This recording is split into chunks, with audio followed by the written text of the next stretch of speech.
도마에게 하신 말씀이죠.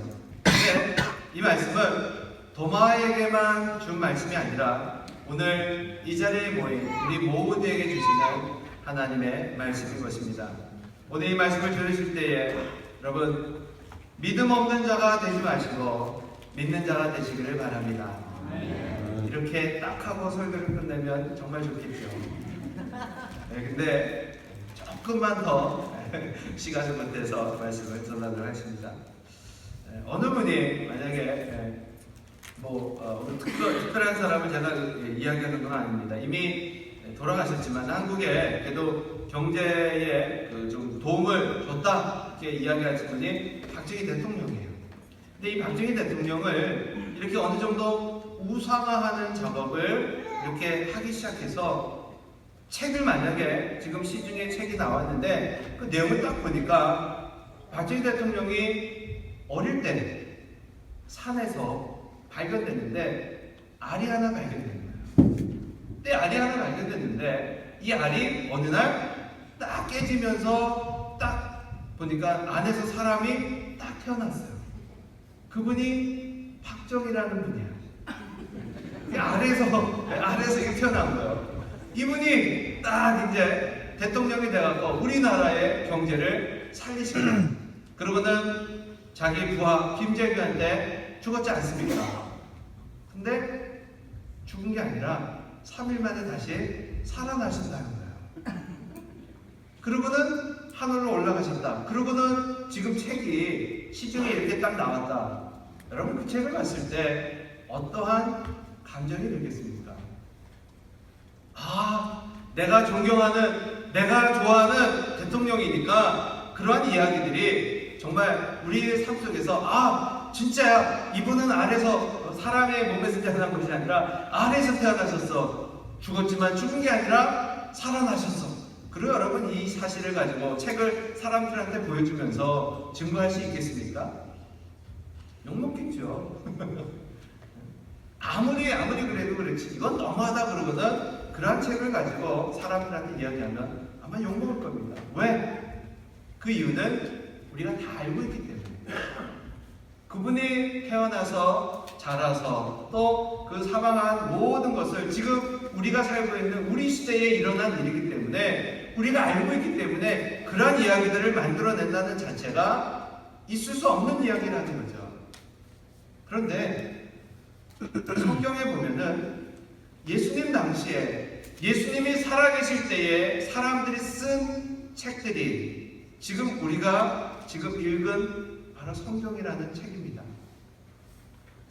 우리가 생각할 때 만약 이것이 말도 안 되는 이야기라면 지금 우리가 박정희라는 그 대통령의 이야기를 살아있을 때 그러한 이야기가 쓰여졌다고 생각한다면 말도 안 된다라고 많은 사람들이 부정하겠지만 그 당시에 예수님 당시에 살아있었던 사람들이 이러한 책을 썼음에도 불구하고 그들이 부정할 수 없는 이유, 그 이유가 뭐겠습니까?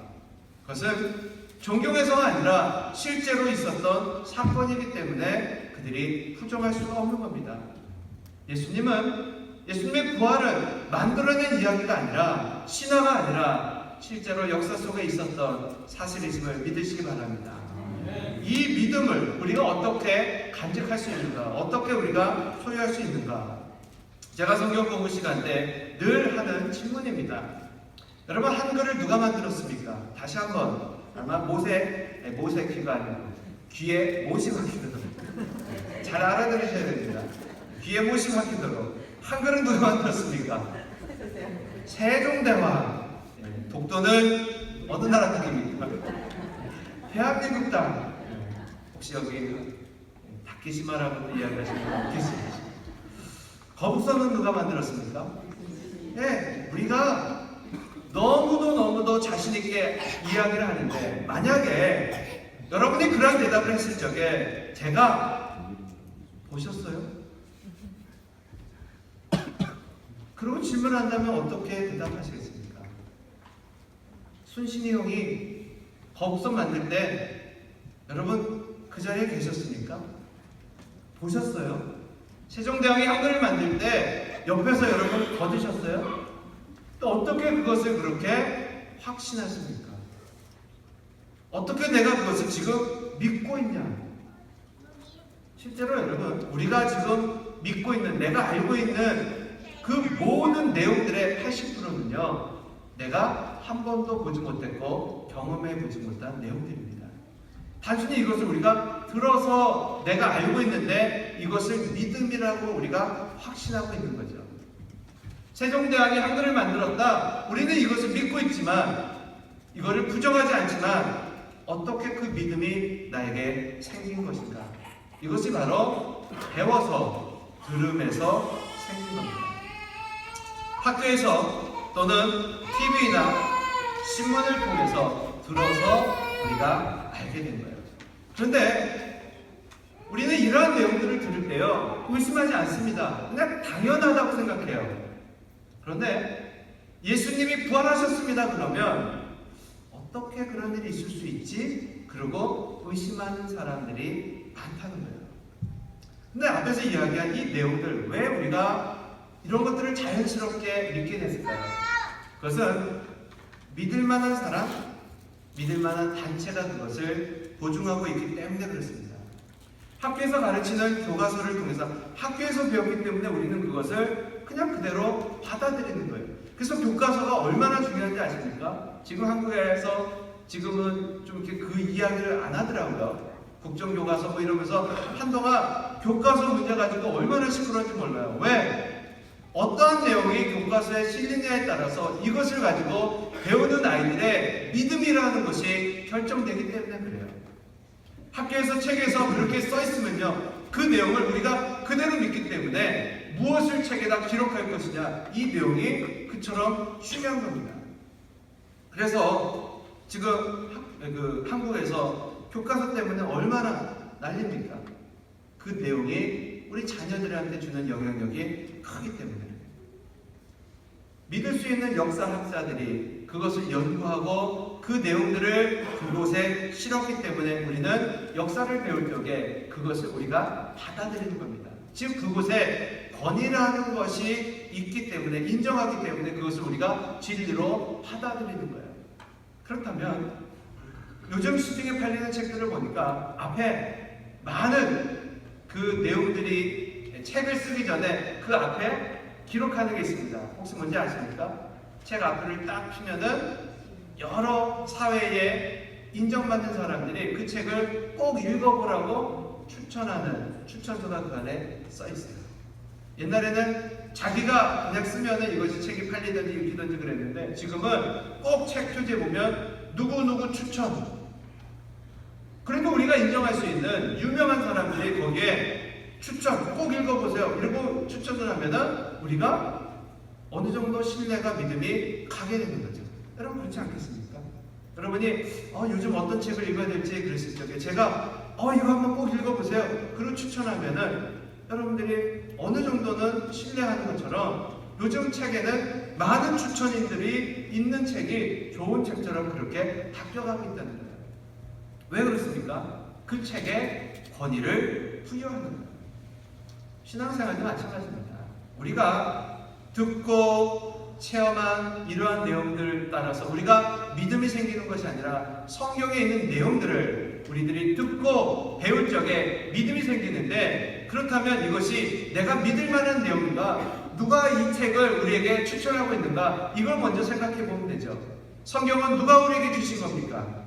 사람들이 만든 책이 아니라 하나님이 우리에게 주신 말씀이 바로 성경이에요. 그러니까 성경은 추천인이 누굽니까? 바로 하나님이세요. 하나님이 우리에게 말씀을 주셨어요. 그리고 그 말씀 자체가 하나님이시라고 말씀하고 있습니다. 그리고 권위는 어디에서 생기는 것이냐? 전문인들이 바로 그 권위를 세우는 겁니다. 제가 한의 뭐 이런 거에 대해서 이렇게 막 이야기하면 한의사가 그거 틀렸습니다 이야기하면은 여러분 누구 말을 믿으시겠어요? 목회자가 한방에 대해서 이야기하는 걸 믿으시겠습니까? 한의사가 이야기하는 걸 믿겠습니까? 한의사? 왜 이렇게 자신감 없이? 그래도 목회자가 얘기하면 좀 믿어줘야 되는 거 아니에요? 전문의가 아니니까. 그래도 전문가가 아니기 때문에 한방에 관련된 거는 한의사를 우리가 신뢰하는 거예요. 자동차에 관련된 것은 제가 이야기하는 것보다는 자동차 전문인이 이야기하는 것이 더 신뢰가 가는 겁니다. 이 말은 전문가가 이야기하는 것이 권위를 그곳에 심고 가져다 준다는 거예요. 그렇다면 지옥과 천국과 사망과 부활에 대해서 누가 이야기하는 것이 가장 권위가 있겠습니까? 이 사건들을 체험해 보신 분이 이야기하는 것이 가장 권위가 있는 것일 겁니다. 죽음을 체험해 보지도 않았고 부활을 체험해 보지도 않은 사람이 사후세계에 대해서 이야기하면요, 이거는 뭐 어느 정도는 신뢰할 수 있겠지만, 그러나 체험한 사람이 이야기하면요, 그것이 더 신뢰가 가지 않겠습니까? 우리나라만의 그런 이야기 있죠. 가보지 않는 사람보다 무슨 얘기죠? 서울 가본 사람보다 가보지 않은 사람이 더 큰 소리 친다고, 그죠? 저는 알래스카에서 8년을 살았습니다. 근데 어떤 분은 알래스카 이야기를 너무 장엄하게 이야기하시더라고요. 그래서 제가 어떻게 다녀오셨어요? 그래서 아니요, 들었대요. 그럼 제가 설명하거든요. 아니에요. 거기도 사람 살고 어쩌고저쩌고 얘기하면 무슨 모르시는 소리라고요. 제가 그곳에서 8년을 살았습니다. 그러면은 한마디도 못했어요. 왜? 제가 8년을 살았습니다라는 것이 바로 권위가 되는 겁니다. 죽음에 대해서, 천국에 대해서, 지옥에 대해서 제가 아무리 이야기해도 그것이 무슨 권위가 되겠습니까? 그러나 성경에 죽음과 천국과 지옥을, 그곳에서 오신 분이 천국에 대해서 이야기하시고요, 지옥을 만드신 분이 지옥에 대해서 말씀하시고요, 사망을 깨뜨리고 부활하신 분이 부활에 대해서 이야기할 때 바로 그곳에 권위가 있는 겁니다. 부활은 죽었다 살아난 자만이 이야기할 수 있는 것이지, 죽은 자가 어떻게 부활에 대해서 이야기할 수 있습니까? 이 세상에 어느 종교도 부활에 대해서 이야기하지 않습니다. 왜? 어느 누구도 부활을 해보지 못했기 때문에. 그러나 예수님은 성경에 부활에 대해서 기록하고 있으면서 오늘 우리에게 뭐라고 말씀하고 있습니까? 너희가 믿음 없는 자가 되지 말고 믿는 자가 되라고 우리에게 말씀하고 있습니다. 복음은요, 바로 이 사망 권세를 깨뜨리고 부활로서 권위를 세우신 바로 그 예수님을 믿는 것, 그것이 바로 부활의 신앙인 것입니다. 스스로 부활로서 자신의 권위를 세우신 예수님의 말씀 앞에 오늘 우리가 다시 한번 결단하기를 원합니다. 믿음 없는 자가 되지 말고 믿는 자가 되라. 여러분, 눈으로 보셔야지 믿으시겠습니까? 그렇다면 우리는 이 땅에서 믿을 수 있는 역사는 하나도 존재하지 않습니다. 우리가 쓰고 있는 이 한글을 세종대왕이 만들었다, 내가 봐야지 믿지, 그분이 만들었던 동영상 좀 갖고 와봐, 이러고 얘기한다면 아마 얼마나 답답하시겠어요. 부활도 그분이 말씀하셨기 때문에, 권위를 세우신, 부활로서 권위를 세우신 그분이 우리에게 말씀하셨기에 우리는 그 말씀을 믿음으로 받아들이는 겁니다. 이 땅에 창조된 모든 물질은요, 저마다 목적을 가지고 있습니다. 하늘과 땅과 바다, 새, 동물 모두 자신들만의 그 창조의 목적이 있어요. 특히 하나님을, 이 인간을 만드신 이후에 그 사람들에게 정확히 창조의 목적을 말씀해 주셨어요. 사람을 만드시고 그들에게 복을 주시며 뭐라고 말씀하십니까? 너희는 생육하고 번성하라, 이 땅을 다스리라고 우리에게 창조의 목적, 우리 사람을 세우신 목적을 이렇게 분명히 이야기하고 계십니다. 생육하고 번성하고 땅에 충만하라, 땅을 정복하라, 바다의 고기와 공중의 새와 땅에 움직이는 모든 생물을 다스려라. 이 사람은 이 땅의 모든 것들을 다스리는 존재라는 거예요. 그런데 다스리다 보니까, 다스린다는 의미는 뭡니까? 매니저거든요. 그러니까 내 맘대로 다 할 수 있어요. 그런데 매니저로 만족하지 못하고 소유권이 우리에게 없는데 어느 날부터 소유권을 주장하기 시작합니다. 내 마음대로 쓰는 거에서 만족하지 못하고 이것이 내 거다라는 소유권을 주장하면서 하나님의 소유권을 우리가 인정하지 않기 시작합니다. 바로 그것이 죄예요. 하나님 앞에 잘못해서 죄가 아니라 하나님의 소유권을 우리가 인정하지 아니하고 내가 주인처럼 하나님의 자리에 앉고자 하는 바로 그것이 죄라는 겁니다. 이 죄로 말미암아 우리 사람들은요, 다스릴 수 있는 그 위치까지 다 빼앗겨 버리고 말았습니다. 우리가 잘 쓰는 말 있죠. 주제 넘기. 다스리는 자리에서 만족해야 되는데 주인 행세하고 싶어하는 바로 그것 때문에 우리 사람들은 모든 것들을 다 빼앗겨 버리고 말았습니다. 하나님이 오늘 우리에게 원하시는 것이 무엇입니까? 바로 이 잃어버린 하나님이 주신 그 복을 회복하는 겁니다. 하나님이 태초에 우리를 만드실 때 주신 그 모든 것들을 회복하라는 거예요. 이 회복할 수 있는 기회가 무엇입니까? 하나님이 우리를 용서하시기 위해서 예수 그리스도를 이 땅에 보내셨고 우리의 죄를 위해서 대신 십자가에 달려 돌아가셨고 그것을 믿는 자마다 멸망치 않고 영생을 얻을 것이다. 바로 이 말씀을 우리가 믿는 것이 우리에게 바로 생명이 되는 겁니다. 바로 이 말씀을 믿으실 때에 우리의 모든 죄는 사함을 받고 용서함 받고 하나님의 그 창조대로의 그대로 우리가 회복할 수가 있는 겁니다. 십자가를 바라보면 은혜요, 감사요, 찬양이 흘러나오지만요, 하나님이 우리에게 원하시는 것은요, 바로 이것만을 가지고 그 십자가만을 바라보고 우리가 감사하는 것으로 끝나는 것이 아니라 이제는 하나님이 주신 것이 십자가가 죄의 용서뿐만이 아니라 의롭게 살 수 있는 능력을 주셨다는 것까지 우리가 회복하기를 원하신다는 거예요. 십자가는 단순히 죄의 용서함만을 우리에게 주신 것이 아닙니다. 우리에게 잃어버린 능력을 우리에게 회복시켜 주신 것이 바로 십자가예요. 그러므로 용서함 받은 것으로만 만족하지 마시고 이제는 의롭게 살 수 있는 존재가 되었음을 믿으시고 의롭게 살아갈 수 있게 되시기를 주의 이름으로 축원합니다. 바로 예수님의 제자들을 통하여서 우리가 어떻게 살 수 있는가를 우리가 확인해 볼 수 있어요. 여러분, 제자들의 삶이 언제 변했는지 아십니까? 제자들은 3년 동안 예수님과 함께합니다. 그런데 그 예수님이 십자가에 달려 돌아가실 적에 모두 다 도망치고 말았어요. 그리고 그들은 예수님을 쫓아다니면서 많은 기적들을 행합니다. 귀신도 쫓아나고 예수님처럼 많은 일들을 행해요. 그런데 결국 마지막 순간에 모두 도망쳐 버렸어요. 그랬던 제자들이 며칠이 못 돼서 자신들이 도망쳤던 그 예루살렘에 다시 모입니다. 그러고는 세상 사람들을 향하여 너희가 잡아 죽인 예수가 하나님이시다.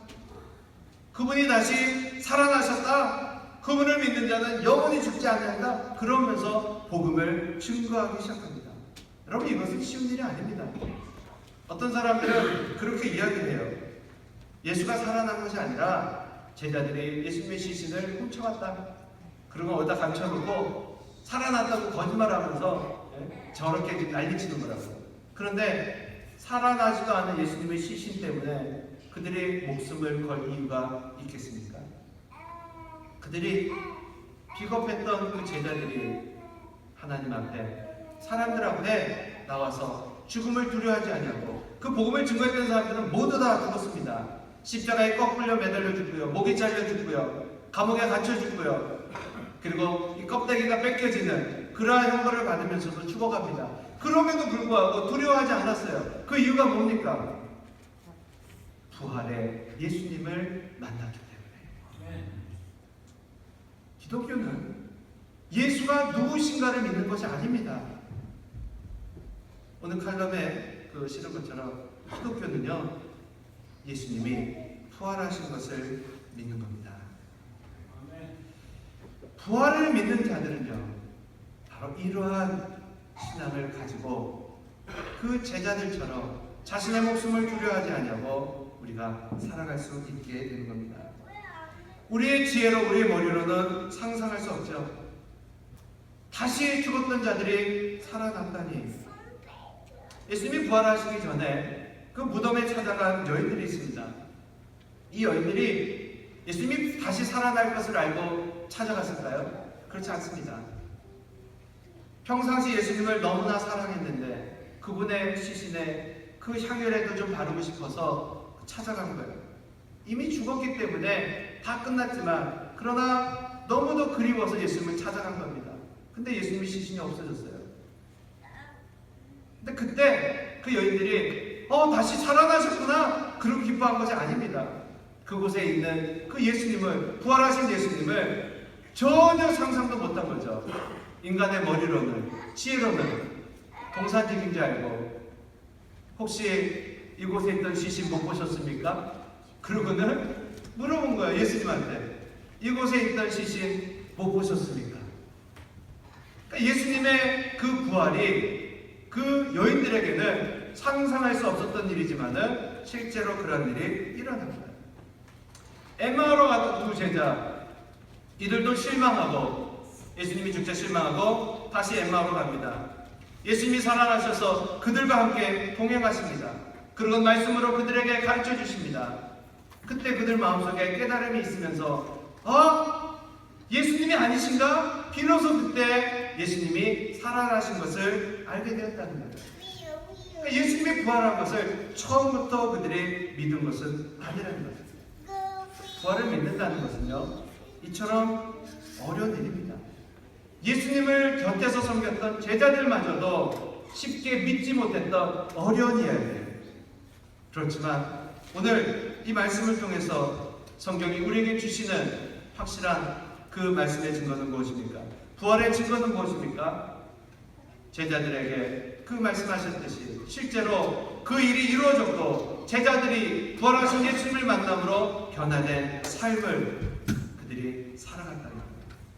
오늘 예수님의 그 부활하심을 우리들이 믿고 예수님의 제자들처럼 변화된 삶을 우리가 살아가기를 원합니다. 오늘 부활절 말씀을 통해 부활의 주님을 들었지만 선택은 우리에게 있는 겁니다.